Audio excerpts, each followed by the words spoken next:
Udeležil sem se vsakoletne pomladne tiskovne konference Agencije za varnost v prometu, na kateri so, tako kot vsako leto, poudarili, da so motoristi spet prišli na naše ceste.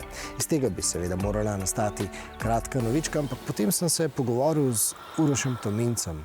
On je tisti zdravnik, ki v službenem času gleda prizore, ki so za običajni želodec kar precej zahtevni. Poslušajte, o čem sva govorila. Tipična za motorista je poškodba medenice pri naletu v drugo vozilo, ko v bistvu z svojo medenico zadane v tank motorja. To so zelo hude poškodbe medenice, lahko združene z poškodbami notranjih organov, hudimi krvavitvami. Bi si želeli na motorju imeti tak tank, da bi v bistvu naše telo spovzelo mimo, ampak seveda to bi lahko pomenilo, da bi pa pravzaprav motorista izstrelilo čez tank naprej. Resnici bi rabili airbag. Ja, mogoče airbag v predelu tanka bi lahko rešil spredje. To bi lahko bila recimo ena izmed rešitev. No, motorist ponavadi v trku poleti, nato pa prileti v nekaj. Pa imamo pa seveda tukaj zraven tudi poškodbe hrbtenice, seveda pri padcu z motorja je naše telo pravzaprav zelo izpostavljeno, seveda sile, ki nastanejo pri padcu pri veliki hitrosti, sploh če recimo zadane naše telo ob neko oviro na cesti, so tako velike, da pravzaprav ni zaščite, ki bi nas lahko pred tem zaščitila. Zaradi same fizike, ker je premočna sila. Če govoriva o hitrostih tam recimo do 30 km/h, kar je nekako, bom rekel, znotraj fizioloških meja človeškega telesa, lahko z določeno zaščitno opremo mi preprečimo.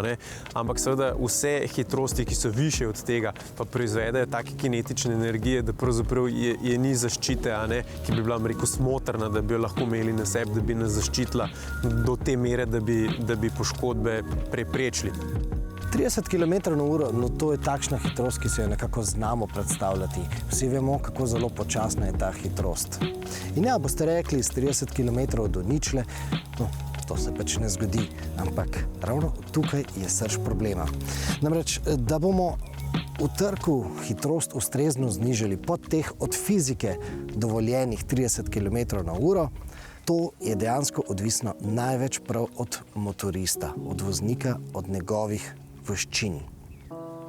In tu zaboli, kajti statistika pravi, da na urgenco prihajajo predvsem motoristi, ki v nesreči niso imeli stika z drugim vozilom. In statistika AVP-ja tudi pravi, da so motoristi pogosto naredili vozniško napako. Zato, ker smo nevešči, ker premalo treniramo. In še posebej veliko je teh tovrstnih nesreč zdaj zgodaj spomladi, ko vozniki še nismo navoženi. No, naj bo letos drugače. Ponavadi je tako, ko se pojavijo te prve temperature spomladanske, je asfalt še zmeri vlažen, je mrzel, tako da za kakšne ovinke tako ali tako še ni.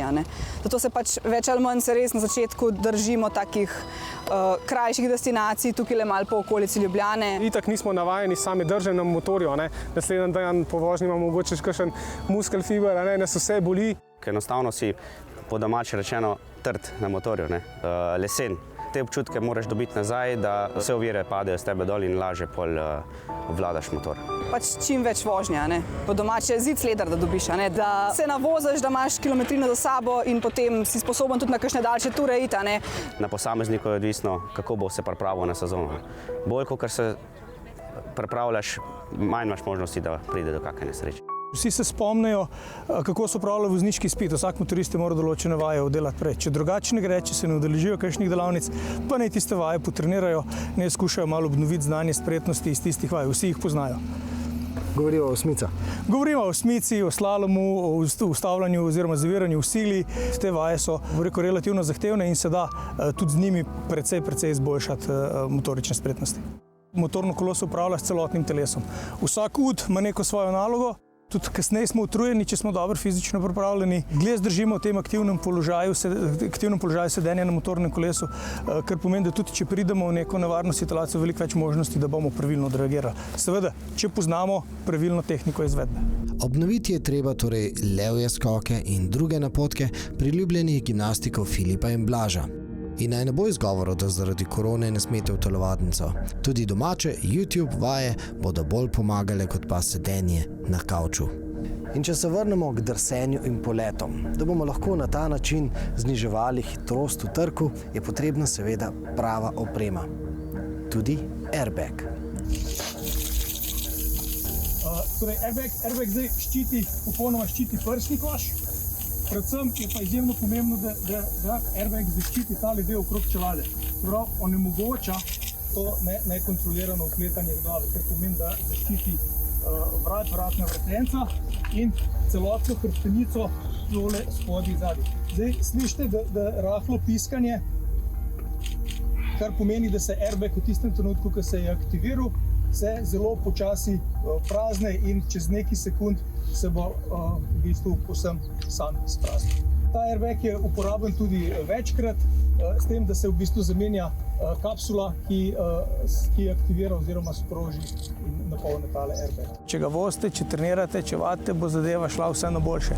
Ampak predvsem je pomembno, da tudi motoristi razumejo napake, torej zakaj do napake, tudi kaj na cesti naredijo, zakaj do napake je prišlo in kako to napako popraviti. Ker če mi skozi na isti način vozimo, pa skozi eno isto napako popravljamo, pa skozi zmanjšujemo sam hitrost, ni vedno problem samo v hitrosti. Včasih je problem tudi v tehniki, v pravilni izvedbi, v razumevanju, zakaj do napak prihaja. To je ključno. Ko razumejo, zakaj prihaja do napak, potem to stvar lahko popravijo. Dobra telesna pripravljenost, pamet v glavi, trening vozniških veščin, predvsem pa nas lahko pred strašnimi fizikalnimi dejstvi Uroša Tominca lahko rešijo sposobnosti predvidevanja. Cesto je nenehno treba brati, stalno opazovati, kaj nam pravi, kaj se bo zgodilo, biti ves čas zbran in pozoren. Ker to pomeni, da tudi če bo prišlo do izredne situacije, bomo takrat vedeli, kako reagirati oziroma tudi kam zapeljati. Vedno se išče neko rešitev in motoristi jo velikokrat, ko pride dejansko do neke kritične situacije, iščemo izključno zgolj na cesti. Ni vedno rešitev samo cesta, obstajajo ob cesti tudi travniki in tako naprej. Še vse ne boš zapeljati na travnik, kot se zaleteti v stoječe vozilo. Seveda, spet smo pri podatku našega travmatologa Tominca. 30 km/h. Takrat, ko gre za res, moramo narediti vse, kar je v naši moči, da se ustavimo počasi. Čim bolj počasi. No, v naši videoteki vam ponujamo tudi vodič po motoristični opremi, pa recimo tudi pogovor s analitikom o 5 resničnih vzrokih za nesrečo motoristov. In preden spet zajahate, vam toplo priporočamo za samorefleksijo. Pa srečno!